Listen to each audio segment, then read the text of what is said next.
Alright, today's video is going to be on something interesting that I found in Dragon issue 65, which was released back in September of 1982. It's an article on an NPC class called Timelords. Yes, think Chronomancy and Doctor Who here. Written by Louis Pulsifer, or Pulsifer. I have probably completely murdered that name. He's also known for writing multiple articles for Dragon Magazine and White Dwarf. He's designed multiple monsters for the Fiend Folio for 1st edition Advanced Dungeons & Dragons, and has designed multiple board games. Now, this class is specifically designed to be an NPC. It should not be given as a PC class, but it does make for an interesting, big bad evil guy, or a, NPC that the player characters could run into. So, a few things to go over before we dig any further. I'm going to go ahead and post the Time Lord experience chart up on the screen. Time Lords use the attack and save charts of the Thief class. They can use any weapon, like a fighter. They cannot wear any metal armor because apparently this messes up with time flow, but they can use wooden shields. Now, if you look at the chart I put up, it's all pretty much self-explanatory if you understand how the game works, except for that last column, which is called Chrono Energy. To simplify it, think of Chrono Energy as like a mana pool. That's right, Time Lords do not need to memorize their spell-like abilities, instead they just cast them. It's kind of ahead of its time. Now, the article has a little bit of backstory on Time Lords. It's literally like just a paragraph. It pretty much says that Time Lords are an elite military order of mutated humans. Most of the members come from a sort of competition, an annual competition for 16-year-olds, and they all pretty much look human. The only thing that differs between humans and them is they have a mutated gene, apparently. They then go through 2 years of intensive military training and then off to see the world, I guess. Now, at first level, a Time Lord knows a few spells: Hasten Individual, Slow Individual, Move Self Forward in Time, Move Object Forward in Time, See Past of a Place, See Past of a Person, and Suspend Animation. You'll find that Time Lords will actually obtain most of their powers in their first 3 levels. The further they go on in time, it's just like a couple spells here or there. Now, Hasten Individual has a range of 6 inches, or in 5th edition terms, pretty much 30 feet, and the duration of 11 to 30 rounds. The recipients of the spell move 50% faster, and they get to have 3 attacks every 2 rounds, so 1 round they have 1 attack, and the second round they get 2 attacks. The next power is Slow Individual, which is pretty much the opposite of Hasten Individual, amazingly enough. The movement is reduced by half, and they only get to attack every other round. Move Self Forward in Time is pretty much the character gets to blink out of existence. It gets in a certain amount of rounds equal to 2 times its level. So at first level, it gets to disappear from the table for 2 turns, and then reappear. In that 2 rounds, it can actually change its equipment and everything else as normal. Move Object Forward in Time is very similar to Move Self Forward in Time. However, it influences an inanimate object, which cannot include armor that another enemy is wearing. It has a different duration, though. Instead of rounds like the previous spell, it can set the object forward in time for a single turn per level of the character. The size of the object is also limited by the character's level. It's only 1 cubic foot per level of the Time Lord. Now, the next power, See Past of a Place, is a little bit more complicated, and it's going to require a little bit of math. Pretty much, a Time Lord can see back in time 5 times its current level. So let's say a 2nd level Time Lord is trying to look back in time in a certain place. It can look back 10 days. Now, that's the maximum amount of time the Time Lord can look back. However, the amount of time that a Time Lord can actually observe is 10% of that time. So, seeing as how a 2nd level Time Lord can see back 10 days, he can only actually view 1 day of it. Now, as he's viewing this, it actually does take time to watch it all happen. However, the Time Lord can accelerate time during his viewing by up to 24 times normal speed. So if your second level Time Lord was looking back 10 days ago, and it wanted to watch all of the 10th day, it could watch all 24 hours of history in 1 hour. See passive a person works exactly the same way. However, it requires the Time Lord touching the person that's going to be, they're going to be looking into their past. The person does not need to be alive at the casting of this spell. And the last and final power for first level is Suspend Animation, which pretty much allows the Time Lord to suspend time with him inside of it. He can suspend time for himself for a maximum of 1 week per experience level. Now, at second level, the Time Lord gets nothing. He's still using the first level powers. At level 3, he gets some new powers. He gets Hasten Group, which is just like the first level power, except this can influence 2 to 16 creatures rather than just 1. Speed Individual is almost like the Haste of 5th edition. The recipient moves 100% faster and gains 2 attacks per melee round.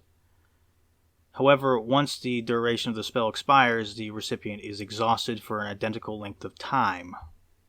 Slow Monster is just like Slow Person, but it can influence a creature of any size. Move Own Group forward in time is just like the previous first level spell, but this time you can influence an entire group. See Possible Future of a Place is the next complicated spell for the Time Lord. It also requires a little bit of math, but seeing as we all got past the See Passive of a Place, the Seeing the Possible Future of a Place allows the Time Lord to see the future of the space he occupies, which means just a room rather than he can't see the future of an entire castle or country. The maximum distance he can see into the future is a number of days equal to his experience level minus 2. So, for a third level Time Lord, that would be, he's level 3, so he has 3 days he can see forward, but you have to subtract that by 2, so he can only see 1 day forward. And the maximum period of time he may view is 1/12 of his maximum distance. So as seeing as how he can only see 1 day into the future, 1/12 of that is going to be 2 hours. Now, he can see 2 hours of that day, but he can also accelerate it just like he did See Past of a Place, so meaning he can accelerate it at 25 times the normal speed. I apologize, I meant 24 times the normal speed, meaning he can watch that 2 hours of time in the future in 20 minutes. However, this time that he sees is a possible future. Does not require that it actually happen, just saying it is a likely occurrence. The next power is going to be Age Non-Living Matter. Any matter of substance which is not presently alive can be aged by use of this power. The weight limit is 10 pounds per level of the Time Lord. So for a third level Time Lord, that would be 30 pounds. And the maximum amount of aging is 10 years per level of the Time Lord, so you could age that 30 pounds of non-living material by 30 years. The Time Lord is required to be within 1 inch of the object he's trying to age, so like 5 feet in 5th edition terms, or 1 square. And the aging is actually able to destroy items if it's the sort of item that can be destroyed in 30 years. The next power is Move Single Enemy Forward in Time, which pretty much allows the Time Lord to touch an enemy and make them disappear for up to 1 round per Time Lord level. So the third level Time Lord can make an enemy disappear for up to 3 rounds. The enemy reappears in the exact same spot it was. To cast this spell, the Time Lord is required to be within about 5 feet of the target. It doesn't actually require touch for it to go off. Now, at level 5, the Time Lord gains some more abilities. Speed Group is just like Speed Individual from level 3. Slow Group of Monsters is just a multiple casting of Slow Monster. Move Enemy Group Forward in Time is just like Move Single Enemy Forward in Time. See Possible Future of a Person is similar to See Possible Future of a Place, but the Time Lord must touch the person, who must be alive. This one can't be dead. And the maximum interval forward is a number of days equal to the Time Lord's level minus 4. So a level 5 Time Lord can see 1 day into the future of a person. However, a level 10 Time Lord, if he's looking back in time, can see up to 6 days forward. I'm going to go ahead and guess that it's also going to be like you can also accelerate time just like you did for the previous spells, up to 24 times the normal speed. And the maximum time that you can actually view as the Time Lord is once again going to be 1/12 of that time period. Now, age non-human living matter lets the Time Lord age a creature which is not vulnerable to a charm person spell, which means it's not a like dwarf, elf, human, that sort of stuff. And it's able to age them for 2.5 years per level of the Time Lord. Victims are matured physically, but not mentally by this touch of aging.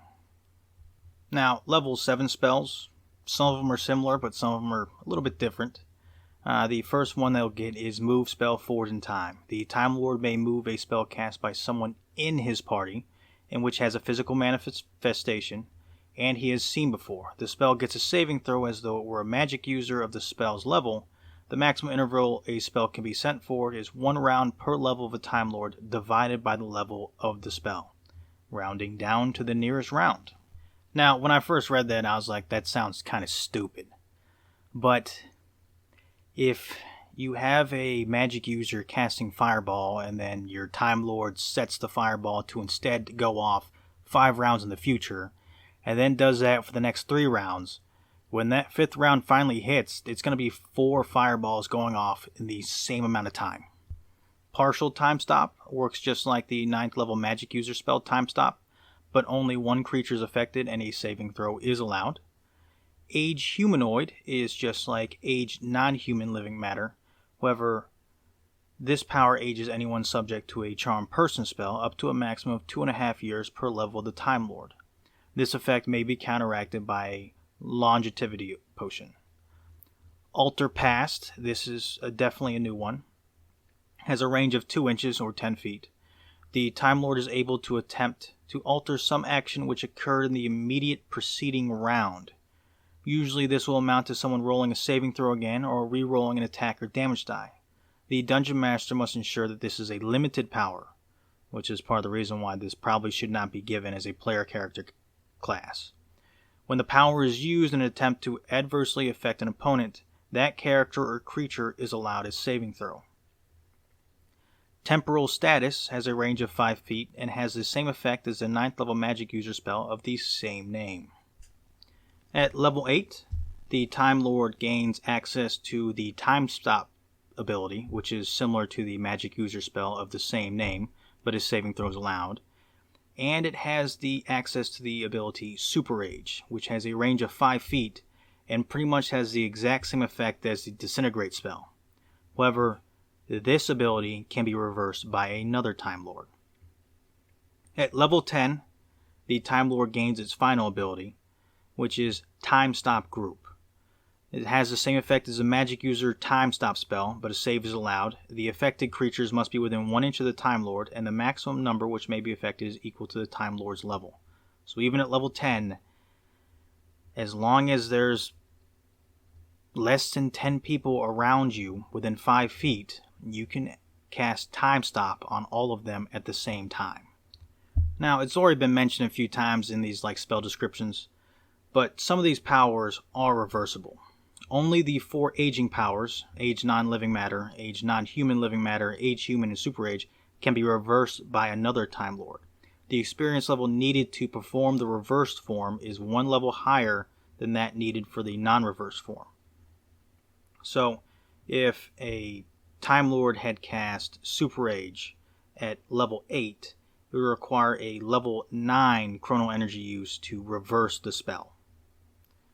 Reversals can only affect a Time Lord caused change, so it doesn't affect spells caused by magic users or anything else like Disintegrate. It will not fix that, but a Time Lord can reverse disintegration caused by a Time Lord. Now, this was a little bit of a different video for me. If anybody liked this, just let me know, and if you guys want to see more stuff like this that I find in old Dragon magazines, please put that in the comments. Well, I hope this helps someone out there, and I hope to see you guys next time. Bye.